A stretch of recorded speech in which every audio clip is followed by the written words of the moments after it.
Powerful people can abuse their position, and the community expects them to be held accountable. That's where the KPBS investigations team comes in. If you have a tip for us, send an email to investigations@kpbs.org or message on the Signal app at 619-594-8177.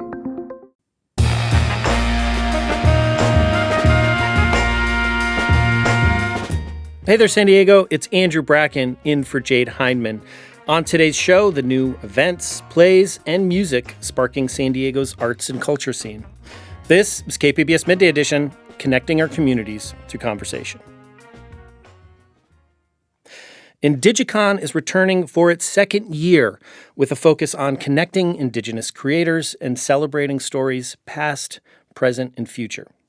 I'm here now with Johnny Bear Contreras. He's a public artist and founder of the Eyaay Ahuun Foundation. Johnny, welcome back to the show. Thank you for having me. Hauka. And Chag Lowry, executive director of the Indigenous Futures Institute, is also here. He's a comic book creator and publisher as well. Chag, welcome to you. Yes, thank you. I appreciate being here. Well, great to have you both here. I mean, I don't know. This is about to start the second year of Indigi-Con. Just want to get some quick thoughts. Like, how are you feeling? How's planning going? Where are you right now, Johnny Bear? How are you feeling? We're at that place where what we've laid down is going to come to fruition, and we're going to have some great things rolling out down there. We'll talk more about it. Chig, how are you feeling? I feel really good. I deeply appreciate that the local tribe that is going to host us is the Rincon Band of Luiseño Indians. This is the first Indigi-Con to occur where a tribal government and community is hosting us. So yeah, let's go back to last year. That was the first con here. So what was your biggest takeaway, Chig? Like, what did you learn from that first installment? I learned the power of good mentorship. I really appreciate Johnny Bear and our friend Mike Towery, who have really laid... From San Diego Comic-Con? Yeah, Mr. Towery is one of the founders of the big Comic-Con, and both these gentlemen have really done a lot to reach out and uplift other artists and writers, especially Native community members. And when you have these types of good, strong events, they're just so much more powerful when you can bring in younger generations and when you can bring in especially Native community members from multiple tribes and cultures. And so I really appreciate Johnny in particular because he's from the Kumeyaay Nation here, and to have him as a host and a guide, because I'm Native, but I'm not from here, so I'm a guest. And so to have him guide me and the rest of us in this work is pretty special. Johnny, how about you? I mean, looking back at this year as you're kind of ramping up this second installment, what resonates with you? Exactly that. We're ramping up to the second installment, the second happening. As always, you get a little anxiety, hoping folks are going to make it out, and then juggling a lot of stuff. That's it. Yeah. And the ones that do, you're hoping that they're going to find everything that they're coming for. But to kind of go off of what Chag was just expressing, it's exciting to be in the position to make these kind of offerings, because it's not just about the sequential art and the art in general. We're calling this Creator Symposium. So you don't already have to have something set. You don't have to be crazy familiar with what the process is. We want you to come, introduce yourselves to that creative process. And the fact that it's on Rincon Reservation at Harrah's Casino, which they've just gone out of their way for us. I'm actually from San Pasqual Reservation. We sit side by side.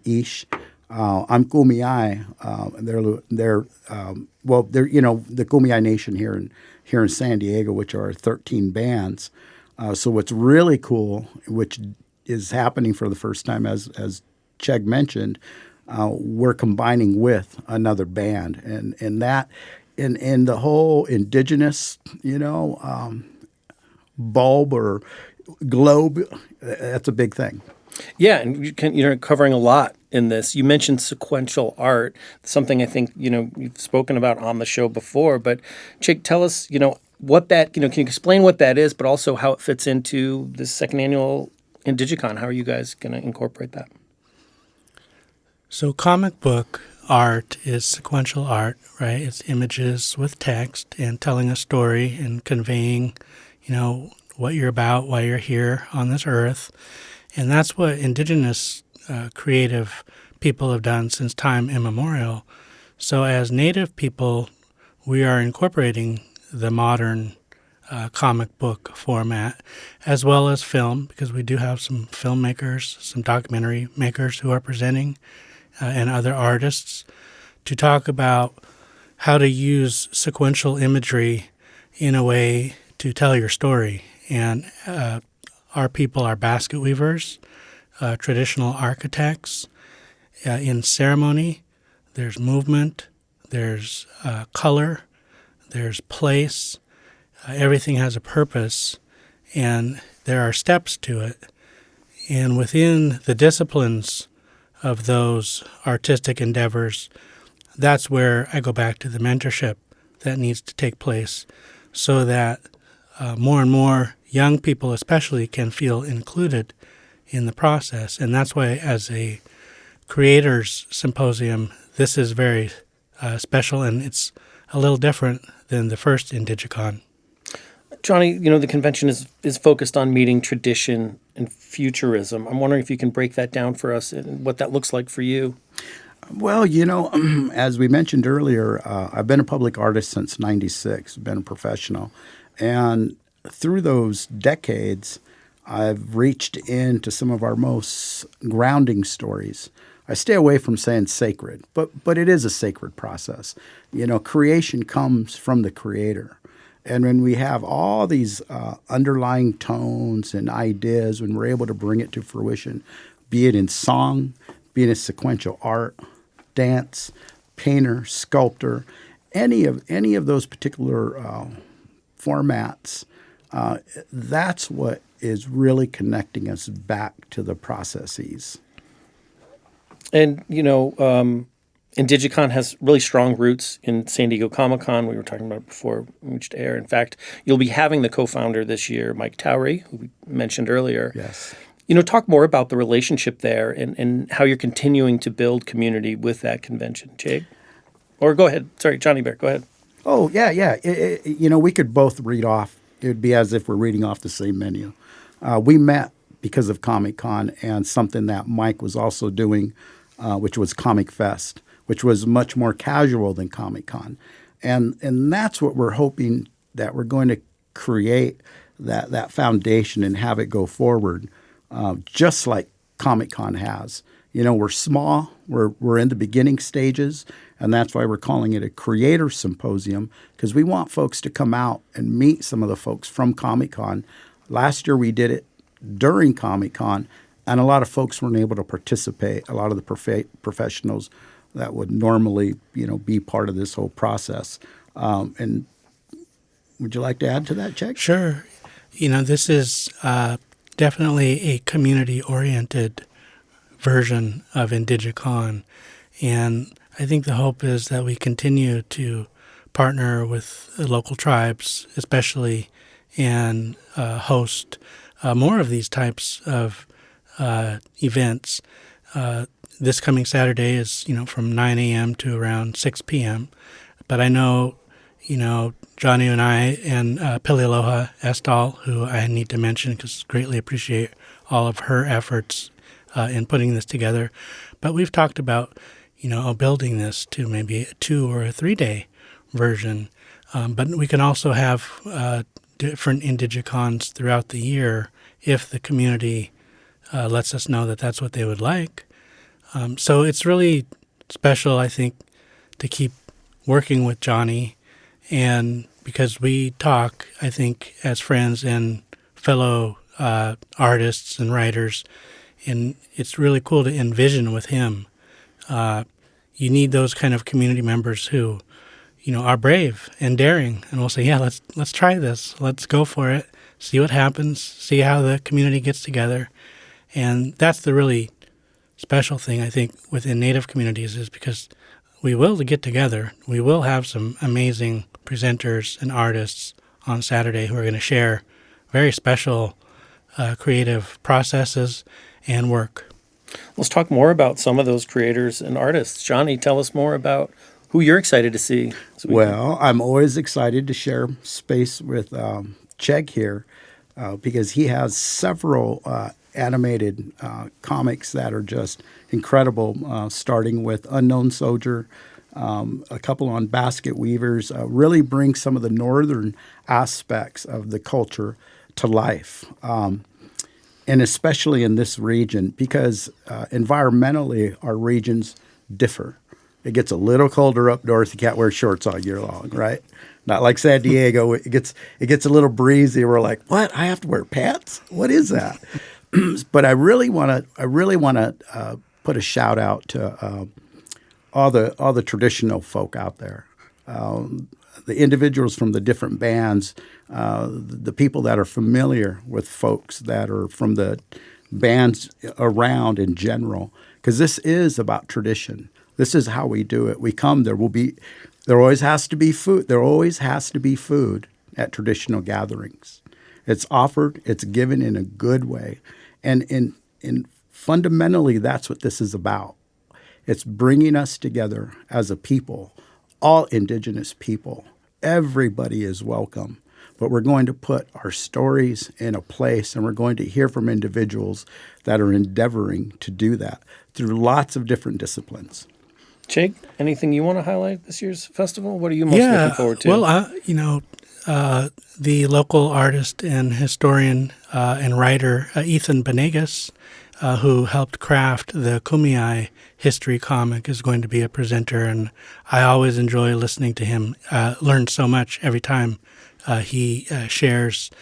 There are three ladies who created a short film based on the Eyaay women's poetry anthology. Cameray Davalos, Alexis Manoa Dyer, and Marlena Dusick. Those three are all local from Pechanga or from Rincon, and they are presenting. I will be on a panel with the artist Zulema Reynoso, who is a fantastic comic book creator, and a new young up-and-coming artist. Her name is Chamish Duro. She's 13 years old, tremendously talented. And I know Johnny can probably name drop some more of the local artists and writers here, but it's really cool because there's such a mix by generation, by culture, and by tribal community that we're going to have on Saturday. And Chag, you also are on a panel, right, about advocacy? Can you talk a little bit about what you have in store? Yeah, it's going to be a privilege to be joining Mike Towery and Johnny Bear and myself. And they don't know it, but I'm going to surprise them. I'm going to be asking them the questions because I admire, their advocacy work to create a platform for other artists. It's really cool as a individual artist to, you got to do what you got to do to get your work out there, to promote, to be creative, to get into gallery space or public space to share your work. But what both those gentlemen have done is that they've created space for other people and for other community members. And there's an element of advocacy that needs to happen. In other words, like, how do they approach community groups? How do they approach the city? How do you approach, councils in order to convey that, this work is important, that it helps our community in so many ways? And so I'm looking forward to, listening and learning from how they've done it over the years. And Johnny, speaking of, advocacy, another panel you'll be speaking at is around a play you were involved in about the Tijuana River Valley. I'm just wondering if you can talk a little bit about how you approach creating artwork, around such an important issue, around environmental stewardship in this case. But do you approach that differently than a different kind of artistic endeavor? I'd like to say that I do, but it's all interconnected. It's all intertwined.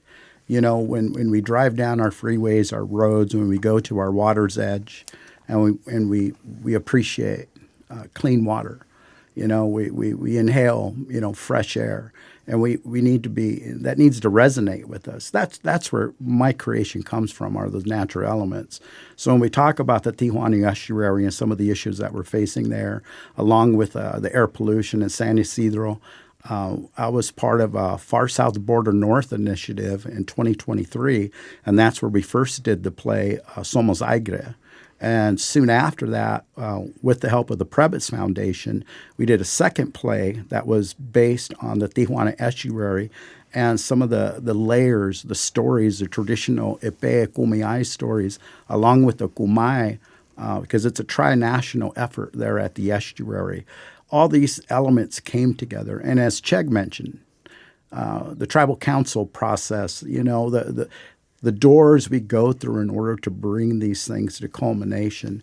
But I really want people to come out to Rincon, because you have Pachanga, Rincon, San Pasqual, and Verona, because Ethan Venegas is from Verona, and he's also a professor here at SDSU. State, yeah. Yes. And I mean, SDSU has really been rocking it. I mean, an 80s term, yes. I'm an 80s child. And so I want people really to come out and get their creative on. Well, we're going to have to leave it there, but I want to thank both of my guests, Johnny Bear Contreras, public artist and founder of the Eyaay Ahuun Foundation. Johnny, thanks so much for being here, and good luck with this year's festival. Thank you. And Chag Lowry, executive director of the Indigenous Futures Institute. Chag, thanks so much for being here. Yes, thank you. The second annual Indigi-Con Creator Symposium is taking place this Saturday, February 7th at Harrah's Resort in Valley Center. You can find a link and more details at our website, kpbs.org/midday.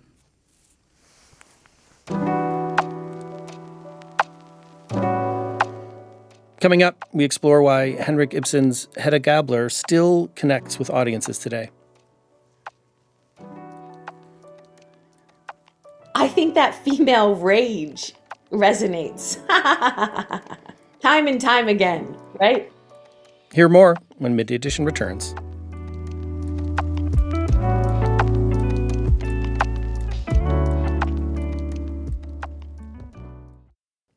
Welcome back to KPBS Midday Edition. I'm Andrew Bracken, in for Jade Hindman.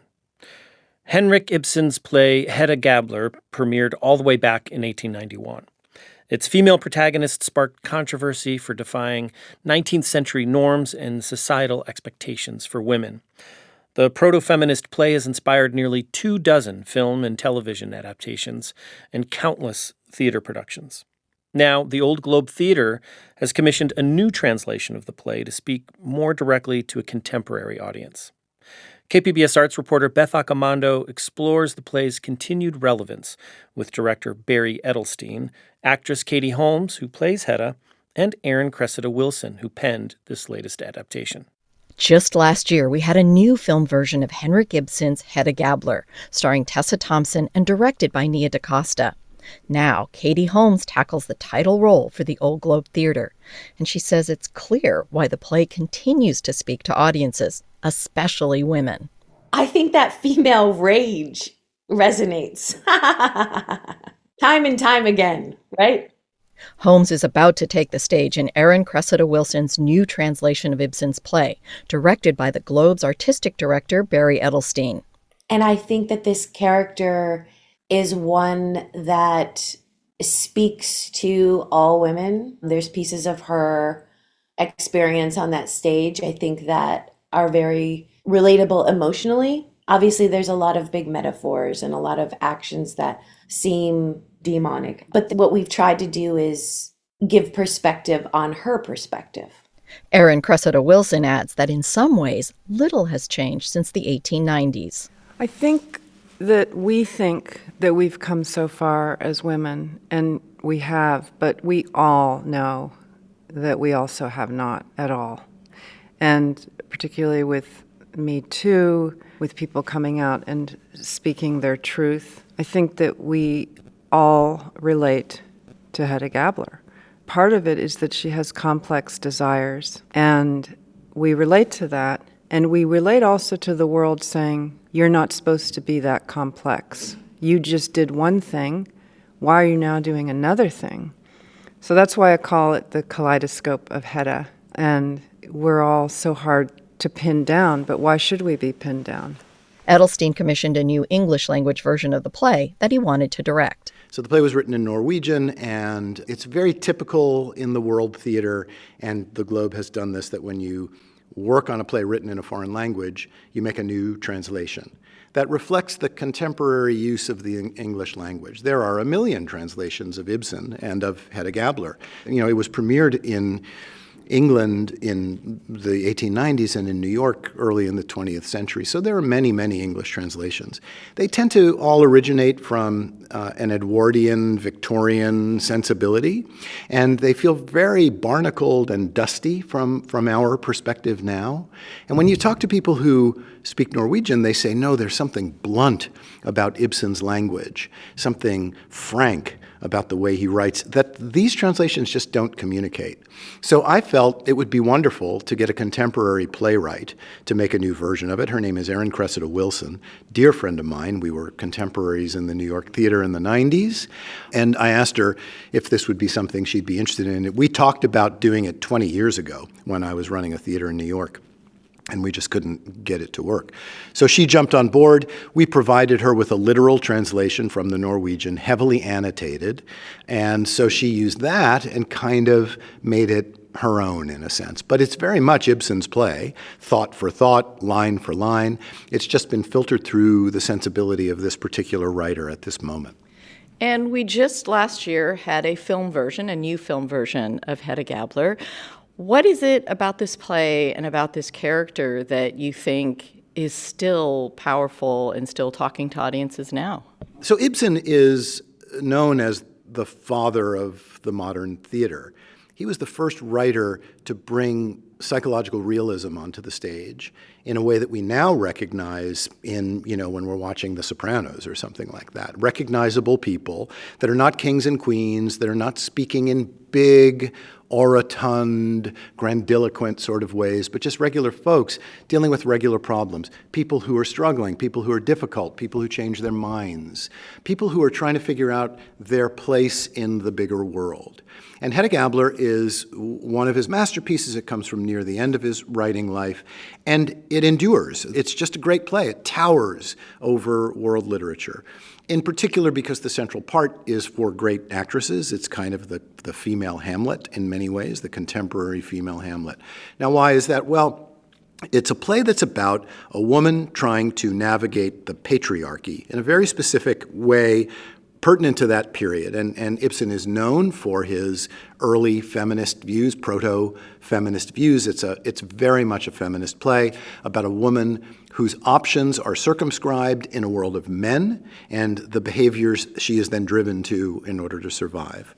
But 150 years later, while the patriarchy is still very much in force and apparently on the rise at this particular moment in ways that none of us might have anticipated, it's also true that women have a kind of agency and freedom and power in the world that are the women who are heads of state and heads of corporations. It's not the same world as Norway in 1891. So the play's center kind of shifts to a bigger idea about an idiosyncratic personality, a personality that's larger than the world she lives in, being suppressed and repressed by that world.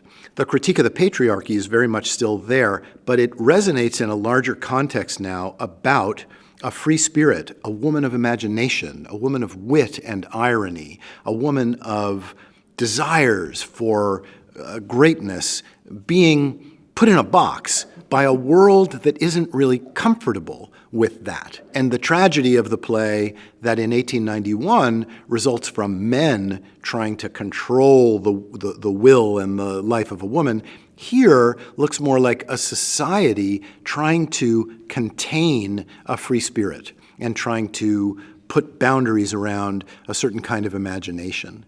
And that's why the play's eternal, because we can all relate to feeling like my own specialness is being somehow sat upon by a world that is scared of it or isn't interested in it. Well, one of the things I love about the play is Hedda Gabler is not a role model in the sense of being a perfect, flawless person. And the complexity is, I think, what makes her so interesting, that she's not this person up on a pedestal. She is incredibly complicated, tough to live with, like a difficult person to try and live in the same house with. Tyrant and also victim, bully and also sweetheart, sexually hungry and also demure. It's wild, the part. The part is really, really wild, the range of things that the character does and has to do over the course of the play, which is why it's a magnet for really major performers and why somebody of Katie's stature would want to have a go at it, because it calls on everything, exposing your deepest self, living with your nerves on the outside of your body, and also being sort of heroic and charismatic at the same time. One of the things that's made clear very early in the play is that Hedda used to ride through town on her chestnut horse with her braids flying in the air behind her. And everybody, men and women alike, would just look at her and go gaga, this extraordinary, goddess-like figure in a small college town in the provinces. So you need someone who can manifest that kind of charisma and magnetism, and having Katie Holmes it's just fits like a glove. You cannot take your eyes off her when she's on stage. She has a glow inside her that is very much Hedda's. Are you updating it in terms of setting and costuming, or is this still set in the 1890s or something else? It'll be in the period that it's in. But what we've done is we've responded to the impulse that Erin, the adapter translator, has had, which is her script is very spare. So as I said, we read the play in college in these Victorian translations that are extremely elaborate and have the sound of George Bernard Shaw or Oscar Wilde, long sentences with subordinate clauses. Erin has stripped it way down. She's really essentialized it and made the language very, very spare. It's also short. And so we followed Erin's lead and stripped stuff away. So we don't have an elaborate house with 8 million pieces of furniture and doilies and Victorian things and statues and portraits and stuff on the wall. We've stripped it way back. There's just a couch and nothing else. And the clothing, the same. It's period clothing, but David Reynoso has sort of taken the silhouette and essentialized it, stripped away all the frou-frou. So while it's very much in the period, it has a contemporary sheen to it that I think makes it possible for audiences to relate to it without some layer of decor in between us and the people on stage. And is this the first time you're directing Hedda Gabler, or have you done this before? It is the first time I'm directing Hedda Gabler, the first time I'm directing Ibsen. I've produced some Ibsen, although my career got started with a production of Arthur Miller's All My Sons, which is an Ibsen play. Miller said, I wanted to write an Ibsen play, and he studied Ibsen. And that play is very near and dear to my heart, and I'm recognizing now what a great student of Ibsen Miller was when he wrote that play. So I do feel like I've had some Ibsen-adjacent experience because of that. But no, this is my first one, and it's fun. I'm having a great time. What I love about it is Ibsen is really willing to have characters say to each other what they really mean. There's no politeness. There's no sheen of politeness about it. They just bluntly say, I don't like you. I hate you. You're being stupid. Right out in people's faces. And I'm really enjoying the kind of bluntness of it and the frankness of it and the in-your-face kind of nature of it. It's fun. It's exhilarating. Even though it goes to some very, very sober places, it's really exhilarating to watch precisely for that reason, because the characters are outlandish in the things that they say to each other and do to each other. And it's got a kind of Succession-like tone to it because everybody is so brutal with each other. That's actually kind of fun to watch in a strange way. I'm enjoying it very, very much. Since you are a Shakespeare scholar, you do Shakespeare a lot. How do you feel like the language in this version of Hedda Gabler compares to kind of like what you've worked with actors? Because you do extensive work with actors when you do Shakespeare. How is the language in this play? Well, it's different in a billion ways because, it's not poetic in its conception by Ibsen. And Erin has, as I said, stripped it down in a way that's very essential, and pieces of it sound almost like Pinter or Beckett, very, very, very, very spare. On the other hand, there are these sudden symbols that show up. There's a lot of talk about vine leaves. Once, when she was younger, Hedda and her former lover made love in a garden and put vine leaves in her hair. And so in the middle of this very contemporary, very spare, very prosaic piece, suddenly there's an aria about vine leaves, which operates in the same kind of way that Shakespeare language does. You feel the register change, and suddenly there is a leap, a kind of reach for a more poetic level of expression, and that happens here in the same way that it does in Shakespeare. So I feel like I understand that, and it feels familiar to me. And you are currently just in rehearsals for Hedda Gabler. Are you discovering things as you go along in this that are changing anything about how you are seeing it or wanting to do things differently? At every single moment.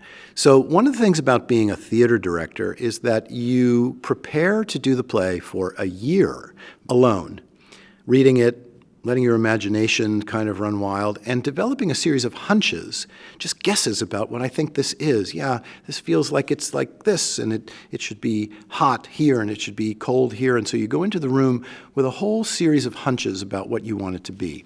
And then you run into all of your collaborators, and they have imaginations as well. The designers, the actors, of course, the composer, the artisans who create the props and the costumes and the wigs.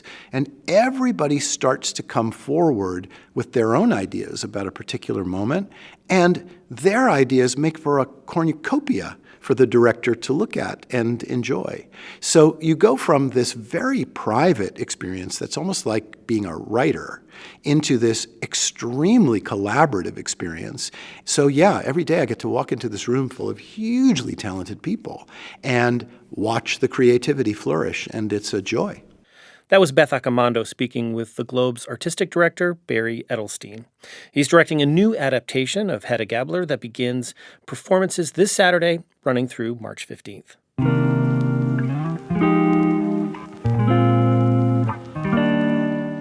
Up next, Julia Dixon Evans joins us with your weekend preview.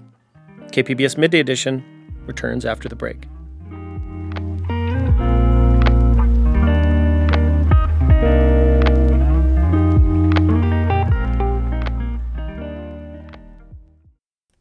Welcome back. You're listening to KPBS Midday Edition. I'm Andrew Bracken, in for Jade Hindman.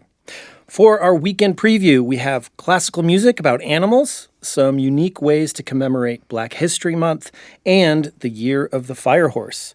Joining me with all the details is KPBS arts reporter and host of The Finest, Julia Dixon Evans. Hey, Julia. Hey, Andrew. Thanks for having me. Great to see you. So let's start with the Lunar New Year coming up.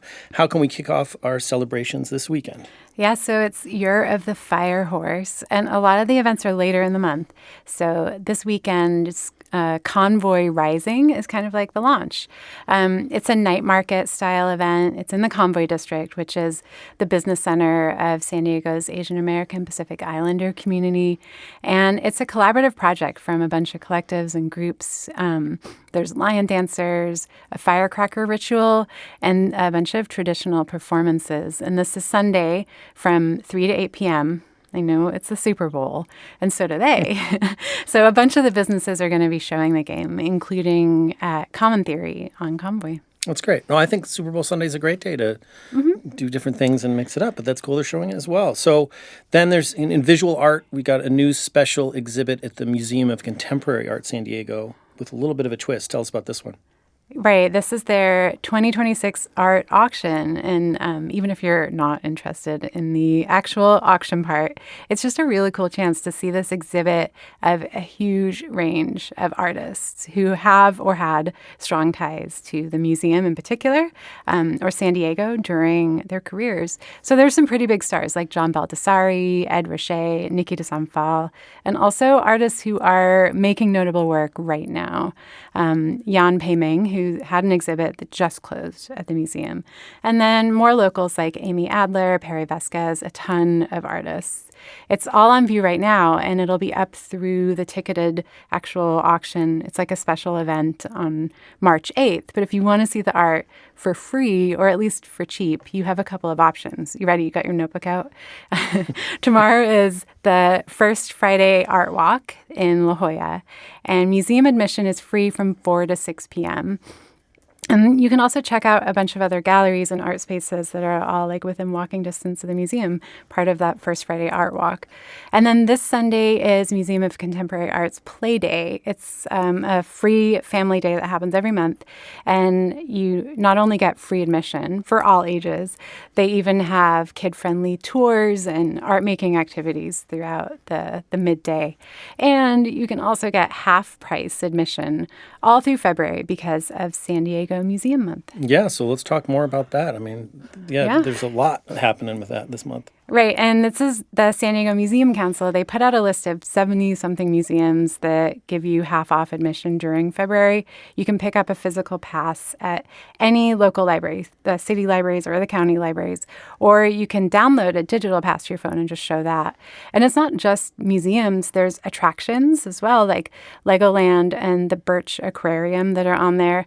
And I mean, some of the museums on the list are like already free, but you can find some really good deals. That's great. Now moving on to music, the San Diego Symphony is performing a concert just for kids. A lot of kid stuff here this week. And that's Saturday morning. What can we expect? So they're going to perform Prokofiev's Peter and the Wolf, which is always such this nice introduction to an orchestra for kids, because in the story, there's an instrument attached, assigned to each animal. Like there's an oboe for a duck or a clarinet for a cat. Besides Peter, played by the strings,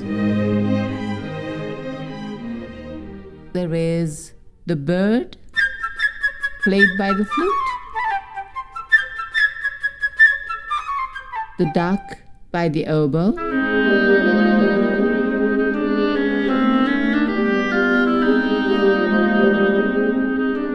the cat by the clarinet,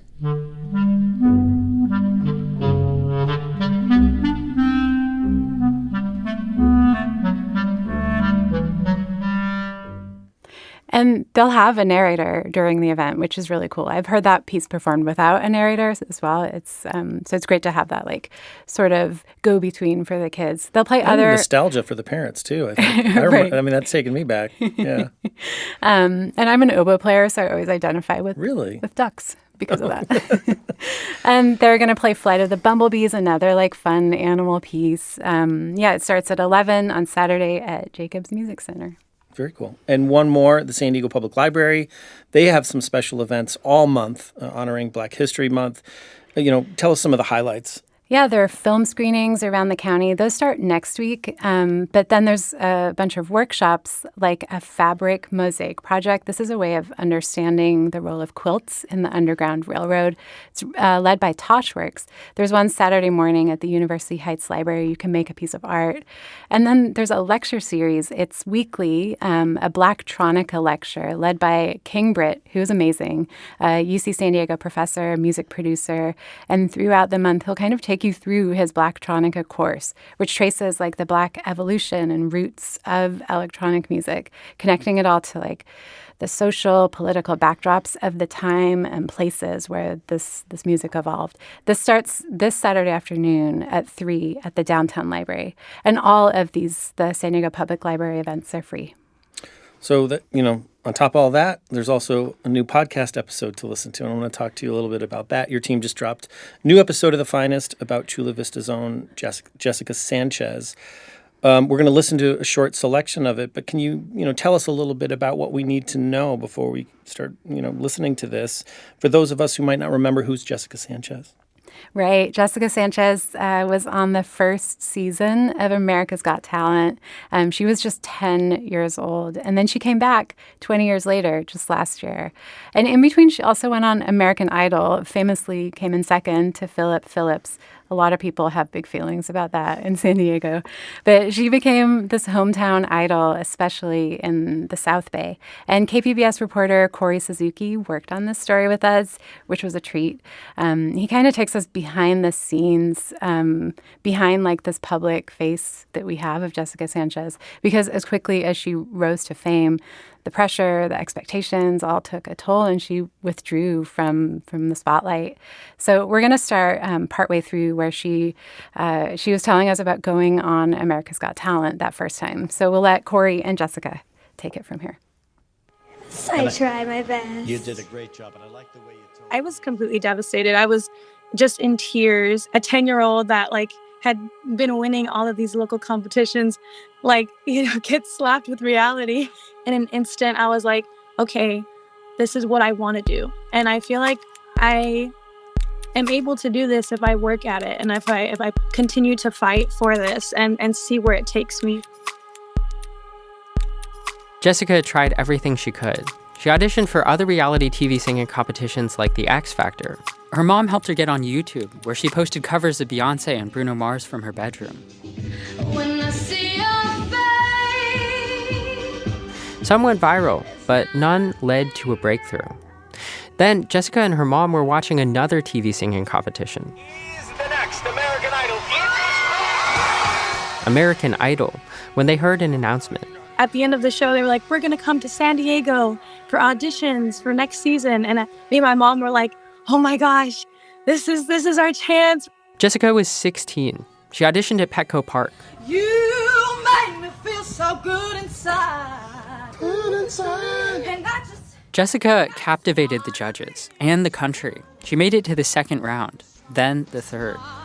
You're taking my heart, and I give you the tattoo. Everybody is feeling the heat, including our youngest contestant from San Diego, Jessica Sanchez. I was an American Idol fan for years. And so I remember her. She just looked kind of like picture perfect. Back home, everyone was watching, including Anna. Jessica sounded great, but Anna felt like something was missing. There's a difference between when you perform for yourself and you share from your heart what this gift is versus I have a talent and I'm going to perform. I mean, we observe it here at Pasaka, the same thing. We want them to feel the soul of the dance rather than saying, okay, we teach you these movements over and over again, but get to the soul and the heart of the dance. So in a way, I felt that Jessica was more on the performance side. She looked great. She sounded great. She had a powerful voice, but there was probably something missing. Still, Jessica made it all the way to the final two. The winner of American Idol Season 11 is Philip Phillips. I was so close to winning. I came in second, which is huge, being 16 years old. I cannot believe how far I made it on that show. That was crazy. Jessica had lost another competition. But this time, she had won something too. Her breakout moment. That summer, she signed her first record deal. She performed the national anthem for Memorial Day on the West Lawn of the U.S. Capitol and for an NBA Finals game in Oklahoma City. Oh, say, can you see? I was able to do all of these great, amazing things and events and meet all these great people. In many ways, it was everything she had been working towards. But it also wasn't quite what she had imagined. I got lost in it all, and I started really doubting myself, and this was kind of like where it was a downhill road for me. What happens when the dream wants to change you? You can check out the rest of the latest episode of The Finest wherever you get your podcasts. And you can find details on all the events we've talked about at our website, kpbs.org. I've been speaking with KPBS arts reporter and host of The Finest, Julia Dixon Evans. Julia, thanks so much. Thank you, Andrew.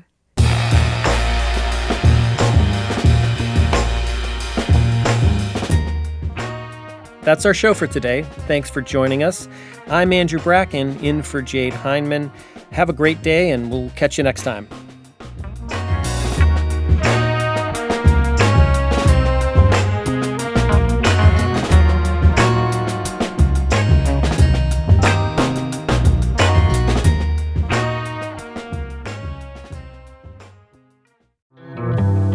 From El Centro to everywhere, we're Voices del Valle.